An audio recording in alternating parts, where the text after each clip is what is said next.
विराट कोहली होता, अगर ये बाहर हो जाता मेरा नाम बदल देते आप। कई अहम कैचेस उनके हाथों छूट गए, हमसे हाथ नहीं मिलाया। जो कि ग्राउंड में इतना शोर ना मचाए। कभी ग्राउंड नहीं आऊंगा जब तक कमबैक नहीं करूंगा। उन्होंने बहुत बुरी तरह इंग्लैंड को हरा दिया।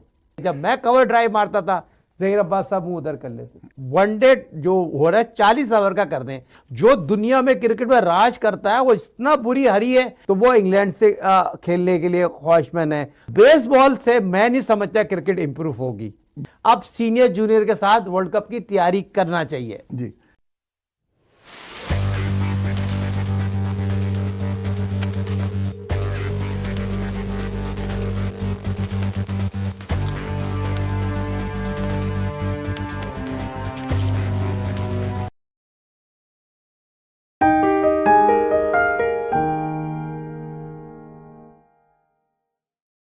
अस्सलाम वालेकुम वरहमतुल्लाहि वबरकातुहू।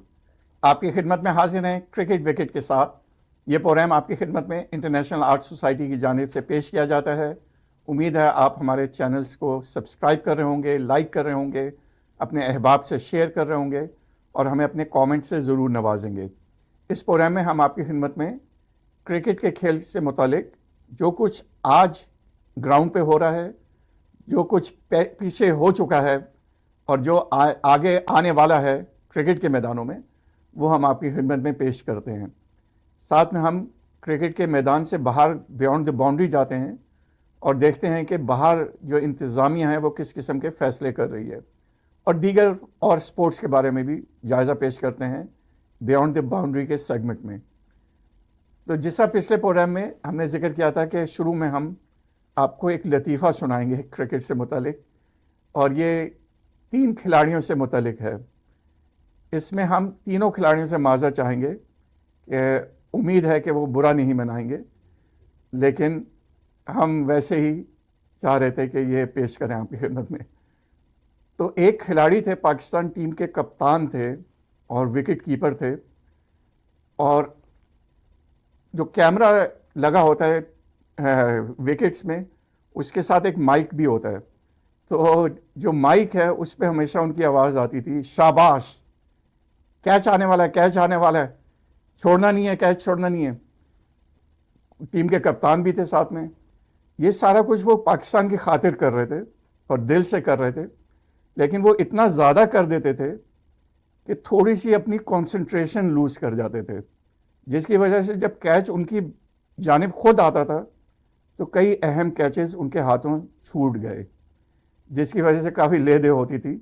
लेकिन अगेन ये सारा कुछ वो पाकिस्तान की खातिर कर रहे थे। क्रिकेट बोर्ड ने फैसला किया कि हम किसी ऐसे खिलाड़ी को कप्तान बनाते हैं जो कि ग्राउंड में इतना शोर ना मचाए। तो उन्होंने फिर राशिद लतीफ़ को कप्तान बनाया, और इससे पहले जो कप्तान थे वो मोइन खान थे। तो जब राशिद भाई को उन्होंने कप्तान बनाया तो ग्राउंड पे तो वो बहुत कम बोलते थे, आस्ता आस्ता खिलाड़ियों से बात करते थे, उनको बकअप करते थे, स्ट्रेटजी बनाते थे, बॉलिंग चेंजेस करते थे। लेकिन जब ग्राउंड के बाहर चले जाते थे, सिलेक्टर्स और क्रिकेट बोर्ड के साथ बहुत ज़्यादा बहस करते थे और चाहते थे कि पाकिस्तान के लिए बेहतरी हो, और जो चीज़ वो एनालाइज करते थे चाहते थे फैसला उसी अंदाज में हो, क्योंकि ग्राउंड पे रहते हुए वो ज़्यादा बेहतर अंदाज में एनालाइज कर लेते थे चीज़ों को। तो क्रिकेट बोर्ड ने कहा कि हम अब ऐसा खिलाड़ी चाहिए जो ना तो ग्राउंड पे बहुत ज़्यादा बोले और ना ग्राउंड के बाहर बोले क्योंकि वो राशिद भाई के जो एनालिसिस होती थी उससे मुतफिक नहीं थे, और क्योंकि राशिद भाई इंसिस्ट करते थे तो वो क्रिकेट बोर्ड ने कहा कि ये भी काफ़ी हम तंग हो रहे हैं इनसे, तो हम ऐसा करते हैं कि हम ऐसे प्लेयर को लाते हैं जो ना ग्राउंड पे बहुत बोले और ना ग्राउंड के बाहर ज़्यादा बोले। तो उन्होंने फिर इंज़मामुल हक को कप्तान बना दिया, जो कि इसके ऊपर पूरा उतरते थे, ग्राउंड में भी कम बोलते थे, ग्राउंड के बाहर भी। लेकिन क्रिकेट बोर्ड के साथ अनफॉर्चुनेट चीज़ ये हो गई कि कुछ ही अरसे के बाद इंज़माम भी बहुत ज़्यादा बोलने शुरू हो गए, ख़ासतौर पे ग्राउंड के बाहर। तो ये क्रिकेट बोर्ड की बदकिस्मती थी या पाकिस्तान की खुशकिस्मती थी कि हमें इतने अच्छे कप्तान मिले। तो यहाँ राशिद भाई है, और राशिद भाई के बारे में, इंज़माम भाई के बारे में तो हम बात करते रहे, तो साजिद भाई आप मोइन भाई के बारे में कुछ बताइए। इलियास भाई आपको क्या बताऊं, मोइन खान 14 साल की उम्र में मेरे साथ थे और यकीनी माने 14 साल की उम्र में वो मेरा ख्याल में मेरे साथ है। और माशाल्लाह मोइन खान का आपने जिक्र किया, मोइन खान माशाल्लाह, नदीम खान, फ़हीम खान और उनके वालिद की ख्वाहिश थी, और उनके भाई एयरफोर्स में थे और बड़ी पोस्ट पर रिटायर हुए। उनके वालिद पिंडी में गवर्नमेंट जॉब करते थे, मगर मोइन खान 6 बहनों की उसने अकेले ने शादी की और वो अंडर 19 की पाकिस्तान की कप्तानी करने गया इंडिया। सलाउद्दीन सल्लू उसके चीफ सेलेक्टर थे, उसने जाकर 118 रन बना दिए, 190।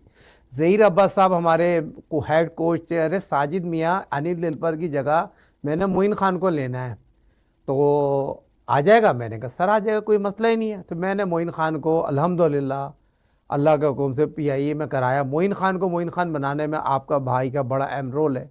4 दफ़ा कम बैक करवाया, 4 दफ़ा कम बैक करने में मोइन खान वाहिद बंदा था जो पाकिस्तान की हिस्ट्री में 4 दफ़ा कम बैक करना। कम बैक का मकसद ये होता है, मैं आपको रियलिटी बता रहा हूँ, पाकिस्तान और ऑस्ट्रेलिया का टेस्ट मैच हो रहा था, आपने वो बात कर दी जो इसी प्रोग्राम में मिलेगी। पाकिस्तान ऑस्ट्रेलिया का टेस्ट मैच हो रहा था, हम मैसेज स्टेडियम कराची चले गए जब मोइन खान PIA में आ गए थे और वेस्ट इंडीज़ का दौरा करके आए थे पाकिस्तान क्रिकेट टीम, और 94 में वेस्ट इंडीज ऑस्ट्रेलिया ही आई थी। नेशनल स्टेडियम कराची में मैं और मोइन खान FX गाड़ी में मोइन खान के हम चले गए। मोइन खान नेशनल स्टेडियम की मेन पिच पे हम गए और पिच पे खड़े हुए थे, पाकिस्तानी टीम के सारे खिलाड़ी आए, मोइन खान और हमसे हाथ नहीं मिलाया, सीधा और नेट पे चले गए। उस वक्त हम अल्लाह का शुक्र है बड़े लोग। तो मोइन खान ने उसी वक्त नेशनल स्टेडियम कराची में बोला साजिद भाई मैं आज के बाद कभी ग्राउंड नहीं आऊँगा जब तक कम बैक नहीं करूँगा। अच्छा। उसी दिन काजन ट्रॉफी का मैच हो रहा था और UBL ग्राउंड में मोइन खान ने 90 रन बना दिए और ज़हीर अब्बास साहब चीफ सेलेक्टर थे पाकिस्तान के। तो राशिद लतीफ़ साहब, क्योंकि पाकिस्तान 50 रन की पार्टनरशिप, ये भी बताते चलो, आपने इंजी का जिक्र किया और मुशी ने 50 रन की पार्टनरशिप बनाई और राशिद लतीफ़ साहब और नेशनल स्टेडियम में जो आज का ड्रेस रूम है ना ऊपर, उसके नीचे पवेलियन होता था, वहाँ पर राशिद लतीफ़ ने मुझे बुलाया कि अगला मैच मोइन खान खेलेगा, बता देना मोइन को। तो ये भी ग्रेट बात बता रहा हूँ आपको, भी वो बता रहा हूँ जो हमारे सामने हुई और हमें बताया गया मोइन राशिद लतीफ़ ने। और पाकिस्तान ने आखिरी विकेट पे 50 रन बनाए और हीली ने स्टंप छोड़ दिया मुशी का। हीली जैसा विकेट कीपर बैट्समैन, और वो गिलास पकड़ ला, शीन वाओ जो मरूम इस दुनिया में नहीं रहे, उसके हाथ में नहीं है, वो चौका हो गया, पाकिस्तान वो मैच जीता आखिरी विकेट पे।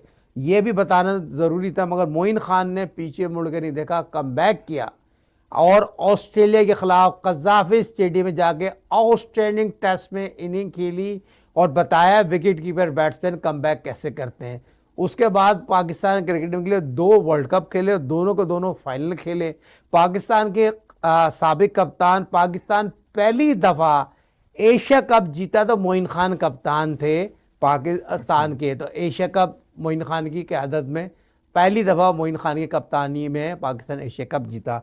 पाकिस्तान के चीफ सेलेक्टर बनते हैं, मैनेजर बनते हैं, जिम्बाब्वे जाते हैं। पाकिस्तान के खुर्रम मंजूर साहब को टेस्ट ड्रॉप हो रहा था, उन्होंने खिलाया, उसमें 50 रन बनाए। तो बहुत से किस्से, मोइन खान बेहतरीन कोच, बेहतरीन चीफ सेलेक्टर, बेहतरीन फाइटर इंसान, और मोइन खान पाकिस्तान की हिस्ट्री में फाइटर इंसान ऐसे नहीं बने, उन्होंने बड़ी मेहनत की पाकिस्तान के लिए, वो कारनामे अंजाम दिए। तो मैं समझता हूँ मोइन खान जैसे प्लेयर बार बार पैदा नहीं होते। आपने ग्रेट इंजी का जिक्र किया, इंतसार उल हक उनके भाई थे। इंजी मुल्तान में यकीनी तौर पर रहते थे, मुल्तान में बहुत सीधा साधा, सोने की बड़ी आदत थी। UBL में उनको करा दिया गया, UBL में वो खेले, मुश्ताक अहमद वो रूममेट थे। और नेशनल स्टेडियम कराची में UBL और PIA का मैच था, उसमें मैंने PIA से सेंचुरी बनाई थी और घास वाली विकेट थी बहुत ही, और वहां से इंजी ने 100 किए थे। अच्छा। तो हमारे इसाक पटेल साहब थे UBL के मैनेजर, तो वो UBL के थे, वो खुसूसी तौर पर वो आए थे और उन्होंने मुझे गले लगाया, तो लोग UBL की टीम उनके खिलाफ हो गई, ये क्या कर रहे हो हमारे बुखारी टीम के लड़के। उन्होंने कहा ऐसी इनिंग मैंने देखी नहीं, घास वाले विकेट पे वकार, सिकंदर बख्श, सलीम जाफर को खेलना। मगर अल्लाह ताला जब इज्जत देते हैं, तो हनीफ मोहम्मद साहब ने मुझे लिया था, ज़हीर अब्बास साहब ने सगीर अब्बास और अजीम हफीज़ को लिया था। तो उस वक्त हनीफ मोहम्मद साहब को हटा के जहीर अब्बास साहब मैनेजमेंट में आ गए। जब मैं कवर ड्राइव मारता था जहीर अब्बास साहब मुंह उधर कर लेते। अच्छा, ये रिलेटिव बता रहा हूँ भाई। चलें, बहुत ही ज़बरदस्त आपने वाक़यात बताए। तो अब जो हाल ही में क्रिकेट हो रही है, इसमें इंडिया बहुत बुरी तरह T20 में हार गया। आयरलैंड से 2 मैचेस हारा, वाइट वॉश हो गई। इंग्लैंड से 5 T20 थे, उसमें से एक बारिश की नज़र हुआ, 4 में बहुत बुरी तरह हारा है। लेकिन जब पहला वनडे मैच हुआ तो इंडिया ने अपने चंद पुरानी खिलाड़ियों को वापस बुलाया। राहुल आए, इसके अलावा जो उनके रोहित शर्मा opener, है, रोहित विराट शर्मा आए, कोहली, विराट कोहली आए और बुमराह आए। तो 4 खिलाड़ियों को उन्होंने वापस बुलाया, जो कि नज़र आ गया कि आज से ही उनकी नज़र है 2027 के वर्ल्ड कप पे कि वो पैनिक उस वक्त जाके नहीं करेंगे। अभी से उन्होंने, मुझे लगता है, फैसला कर लिया कि हम तजर्बाकार प्लेयर्स की ज़रूरत है और अभी से हम ले आएंगे तो वो इन टच हो जाएंगे। और फिर उन्होंने बहुत बुरी तरह इंग्लैंड को हरा दिया पहले वनडे मैच में। तो ये स्ट्रेटजी आप कैसे देखते हैं कि उन्होंने अपने तजर्बाकार प्लेयर्स को अभी से चांस देना शुरू किया है, जबकि वर्ल्ड कप अभी आना है अगले साल, लेकिन उनकी स्ट्रेटजी अभी से बन गई है।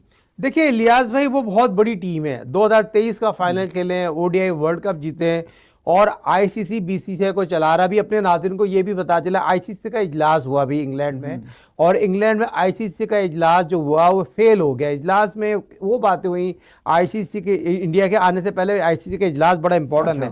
वो इजलास में ये बातें कही हम वनडे जो हो रहा है 40 ओवर का कर दें। भाई 40 ओवर का वनडे करने की बात हुई।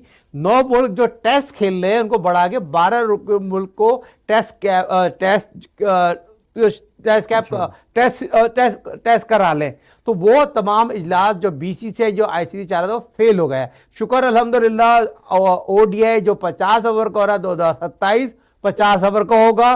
तो ये भी बताना जरूरी, जब बीसीसीआई जो आईसीसी को चला रहा था उनको मुंह की खानी पड़ गई। जो कारकर्दगी उनकी जो आइलैंड से हुई 2020 में इंग्लैंड के खिलाफ जो इंडिया को हुई, तारीख में कभी भी ऐसी कारकर्दगी नहीं हुई। और यहां तक कह दिया गया उनके हेड कोच को हटा दिया जाए, और जो हेड कोच की कारकर्दगी है आइलैंड से सीरीज हरना और वर्ल्ड चैंपियन जो दुनिया में क्रिकेट में राज करता है वो इतना बुरी हरी है। और उसके बाद जो सीनियर प्रो को आप लेके आए तो वो वर्ल्ड कप जीतने जा रहे हैं। Rohit Sharma greatest, sir Virat Kohli great, Bumrah 3 साल बाद कमबैक हुआ है। 3 साल बाद कमबैक हुआ तो वो व्हाइट बॉल की तैयारी कर रहे हैं। अब उनके पास जो कप्तान है वो बहुत बड़ा कप्तान बन जाएगा, क्योंकि रोहित शर्मा विराट कोहली टीम में वो लड़कों को लेके चलते हैं, वो अपने लिए नहीं खेलते। उन्होंने इतनी क्रिकेट खेल ली है, इतनी इज्जत को मिल गई है। तो वो जो उनका कप्तान है ओडीआई का, जो टेस्ट का भी कप्तान है, देखें शुभमन गिल बहुत अच्छा खेलते हैं, बॉल बैट के दरमियान शॉट सिलेक्शन बहुत अच्छा, उनका टाइम बहुत अच्छा है। और टाइम प्लेयर की, देखिए प्लेयर की खूबसूरती होती है जो टाइम उनको मिलता है, जो शॉट सिलेक्शन कहते हैं ना टाइम, वो बहुत अच्छा है उनके पास। और आगे जाकर वो बड़े मैच में बहुत अहम रोल प्ले करेंगे उन दोनों सीनियर खिलाड़ियों के साथ। हमें भी यही कोशिश करना चाहिए। हमारे अभी तक बैटिंग कंसल्टेंट व्हाइट बॉल करनी है, अभी हमें ये नहीं पता हम शाइन से जाएंगे अगला व्हाइट बॉल का कप्तान को। हमें अगर शाइन को व्हाइट बॉल का कप्तान बनाया 2027 तो पूरी तैयारी करें, अब तैयारी शुरू कर दें। हमें व्हाइट बॉल में उन लड़कों को लेके आना चाहिए जिन पे हम डिपेंड करते हैं। हम अभी आपको सामने कह देता हूं, आप सादबेग को व्हाइट बॉल पे खिलाएं ना, और बेहतरीन प्लेयर है और बड़ा प्लेयर बन जाएगा, क्योंकि कॉन्फिडेंस है। देखें वो 50 ओवर खेलना जानता है। आपने ठीक है उसको यहां सिलेक्ट नहीं किया टेस्ट मैच में, आप व्हाइट बॉल में उसको खिलाएं और कॉन्फिडेंस देगा कि बड़ा प्लेयर वही होता है। अभी कैंप में उसकी फिटनेस सबसे अच्छी थी, जो व्हाइट बॉल पे कैंप में काम हुआ है। तो 7 बैक की फिटनेस बहुत अच्छी थी, उससे तमाम चीजें काम की। मगर हमें भी अब सीनियर जूनियर के साथ वर्ल्ड कप की तैयारी करना चाहिए जी। और मैंने भी ये देखा कि इंडिया जो है वहाँ पे भी कोई some sort of quota system है। शायद पाकिस्तान में भी, शायद मेरे ख्याल में जो 7 बैक की बात कर रहे हैं आप, शायद कोई कोटा सिस्टम है जो कि नज़र नहीं आता लेकिन है कहीं। तो वहाँ पे भी मैंने देखा है, इंडिया में भी सिराज एक बहुत ज़बरदस्त बॉलर हैं जो ना सिर्फ टेस्ट मैच बल्कि वनडे और T20 में भी, T20 में चलें बैटिंग थोड़ी सी वीक है उनकी, लेकिन जैसे वो फील्डिंग करते हैं और जिस अंदाज में बॉलिंग करते हैं उसको एटलीस्ट वनडे में तो होना चाहिए, लेकिन इस सीरीज़ में नहीं है वो।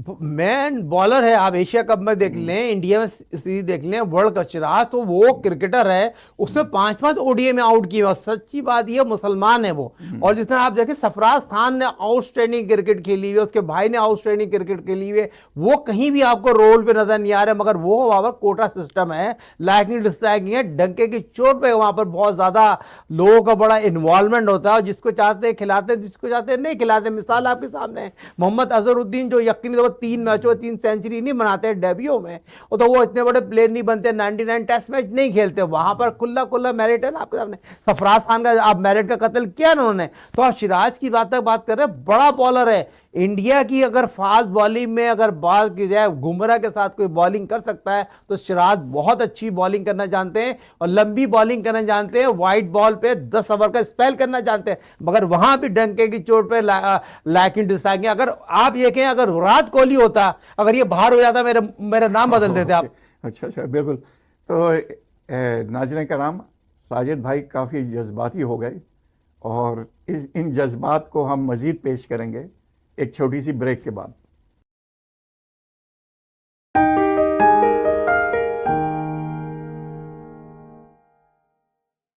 Welcome back after the break. आप सुन रहे हैं क्रिकेट विकेट, जिसमें हम क्रिकेट के बारे में माजी, हाल, मुस्तकबिल का एक जायज़ा पेश करते हैं और क्रिकेट से हट कर और दीगर जो खेल होते हैं उनके बारे में भी बताते हैं। एक माजी का एक वाक़या याद आ रहा है कि जब सबसे पहला वर्ल्ड कप हुआ 1975 में, तो उसका जो सबसे पहला मैच था वो इंग्लिस्तान और भारत के दरमियान खेला गया। उस ज़माने में वर्ल्ड कप के मैचेस 60 ओवर्स के होते थे और अभी साजिद भाई बता रहे थे कि वो पहले 50 ओवर हुए, अभी अब 40 ओवर करना चाह रहे थे, लेकिन शुक्र है 50 ओवर ही रहा। उस ज़माने में 60 होता था तो इंग्लैंड ने तकरीबन 340 रन के करीब स्कोर किए। जब भारत की बारी आई तो वो बमुश्किल 170 या 180 रन बना पाए, लेकिन आपको हैरत होगी कि उनके सिर्फ 60 पे ओवर में 180 रन पे सिर्फ 2 खिलाड़ी आउट हुए थे और उसकी वजह थे सुनील गावस्कर। सुनील गावस्कर ने 60 ओवर तक बैटिंग की और लगभग 40 के करीब स्कोर किया, अगर मैं गलत नहीं हूँ। 50 भी नहीं कर पाए वो। और लोग ये समझे कि शायद सुनील गावस्कर के जहन में ये आया कि अगर मैं नॉट आउट जाऊँगा और इंडिया की टीम पूरी आउट नहीं होगी तो शायद ये मैच ड्रॉ हो जाए। लेकिन वनडेज में मैच ड्रॉ नहीं होता। तो लोगों ने वैसे मजाकन कहा कि शायद गावस्कर ये सोचे थे। तो एक बात हो रही है आजकल कि मक्कलम जो न्यूजीलैंड के टेस्ट खिलाड़ी हैं, वो लेके आए थे जिसको कहते हैं बेसबॉल क्रिकेट। और वो जो हैं, उसके बाद जो इंग्लिस्तान के अभी कप्तान जो रिटायर हुए इंटरनेशनल क्रिकेट से, वो भी इसके हक में थे। और इस चीज़ को इम्प्लीमेंट करने के लिए जो आजकल इंग्लिस्तान के कप्तान हैं ब्रूक, जिन्होंने पाकिस्तान के खिलाफ 300 से ज़्यादा स्कोर कर दिया था और 2 दिन में वो कोई 700-800 रन बना दिए थे उन्होंने। अब कहा जा रहा है कि हाल ही में उनको टेस्ट मैचेस से हटाया गया है, मक्कलम को भी। और ये कहा गया है कि हमें ऐसे बैट्समैन की ज़रूरत है जो गावस्कर और तेंदुलकर की तरह लंबी इनिंग्स खेल सकते हों, आस्ता आस्ता भी खेलें तो कोई बात नहीं है। तो लगता है कि ये जो बेसबॉल क्रिकेट है, इससे वापस आना चाह रहे हैं, जो असल क्रिकेट है उसकी जानिब। तो इसके बारे में आप क्या कहें? इलियास भाई, बहुत इंपॉर्टेंट सवाल किया आपने। बेसबॉल का जिक्र किया। एक तरफ वो लोग पुराने रियल क्रिकेट पे आ रहे हैं, गावर जैसे बैट्समैन जो पिच पे खड़े होते थे और खूबसूरत स्ट्रोक मारते थे, और जब से बॉयकॉट जो उनके होते थे वो बड़े खूबसूरत ओपनर होते थे। बेसबॉल की क्रिकेट ने मॉडर्न क्रिकेट में क्रिकेट को चेंज कर दिया। अब वो लोग पुरानी सचिन तेंदुलकर, गावस्कर की तरह वो पुराने कॉपी बुक इंग्लैंड ने क्रिकेट को बनाया है।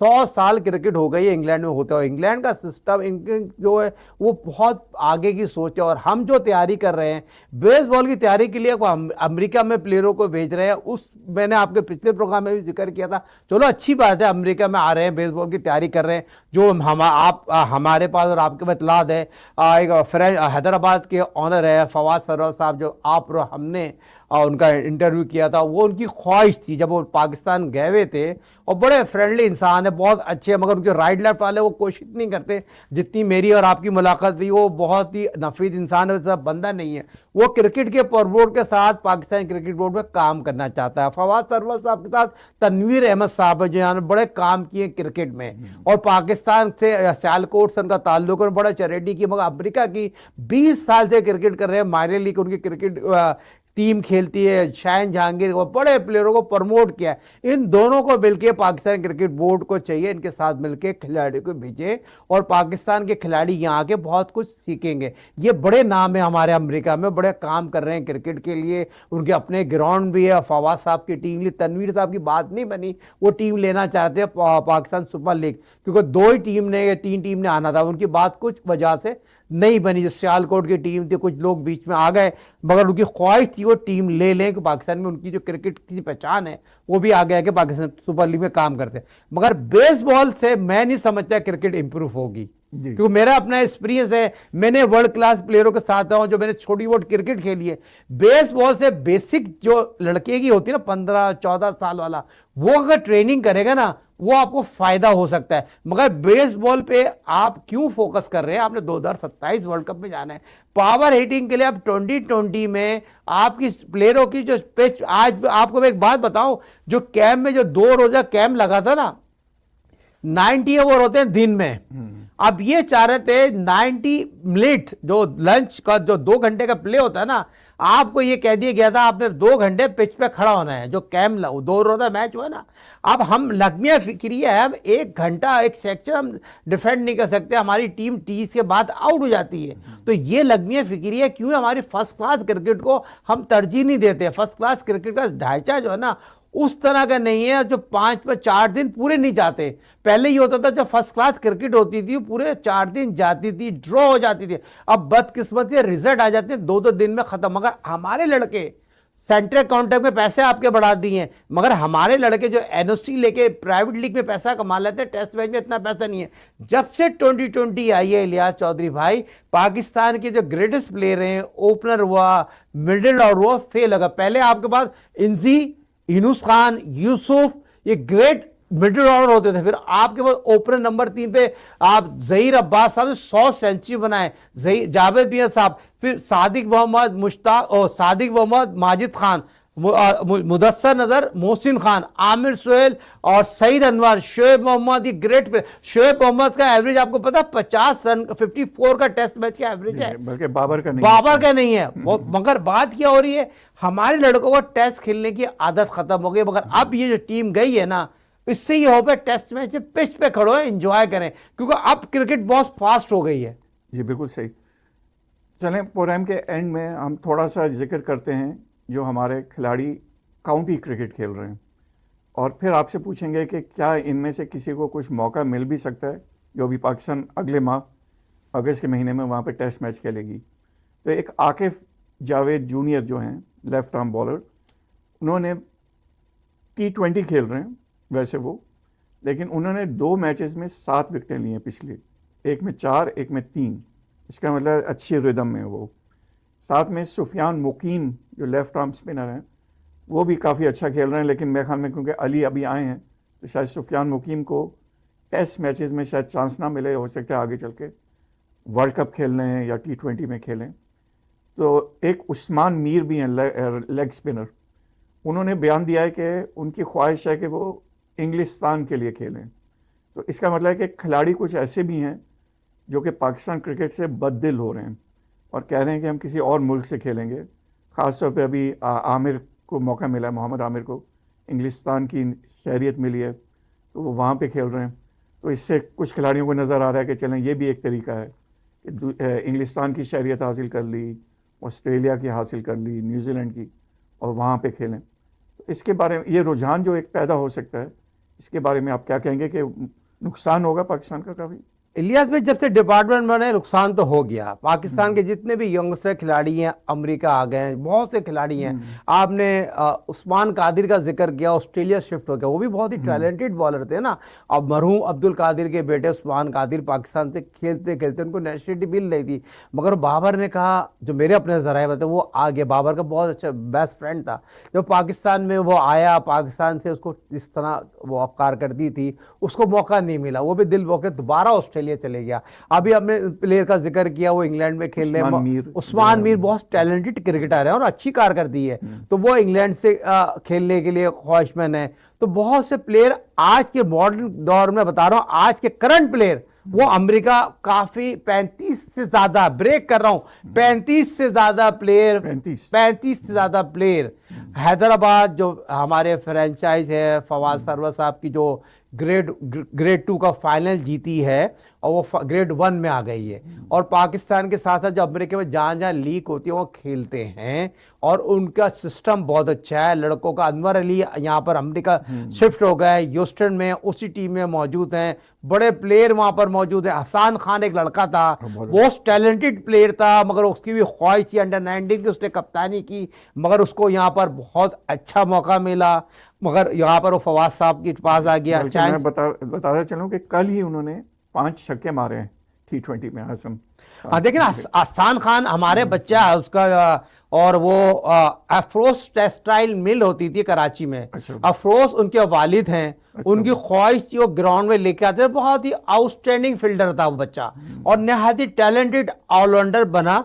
और जब पाकिस्तान के अंडर 19 की कप्तानी करी, जब वो फ्रेंचाइज क्रिकेट में आया ना 2020 में, जब वो लाहौर कलंदर में गया, वो लाहौर कलंदर में गया, आकी जावेद के जेर साए किया, तो वो उसका कैरियर खत्म हो गया। जब तक वो कोयटा से था, मैच विनिंग टर्निंग पॉइंट, जब कोयटा से पाकिस्तान से खेला, सरफराज अहमद की क़यादत में खेला, तो आउटस्टैंडिंग नजर आया, फिर उसको फ्यूचर ब्राइट नजर आया। जब से डिपार्टमेंट बंद हुआ, 35 खिलाड़ी मैं बता रहा हूं आपको, आगे जाके नजर आएंगे। जो फवाद साहब सरवर साहब का जो प्लान है ना, एक तो शिकागो में उनका ग्राउंड, आपसे मेरी जब बात हुई, आपकी हमने जो इंटरव्यू किया है वो बना रहे हैं, फिर ह्यूस्टन में जो ग्राउंड ले लिया है वहां पर बड़ा अच्छा काम रहा है, तो उनके पास टीम बहुत अच्छी है, लोग अच्छे, मगर फवाद सरवर साहब नहायत उम्दा बंदा है, कुछ करना चाहता है क्रिकेट में। तो नाज़रीन कराम, उम्मीद है कि आपको आज का प्रोग्राम पसंद आया होगा। इसी किस्म के प्रोग्राम्स हम आपकी खिदमत में फ्यूचर में भी पेश करेंगे, और हम कोशिश करेंगे कि अपने प्रोग्राम्स में कोई माजी के हमारे हीरोज़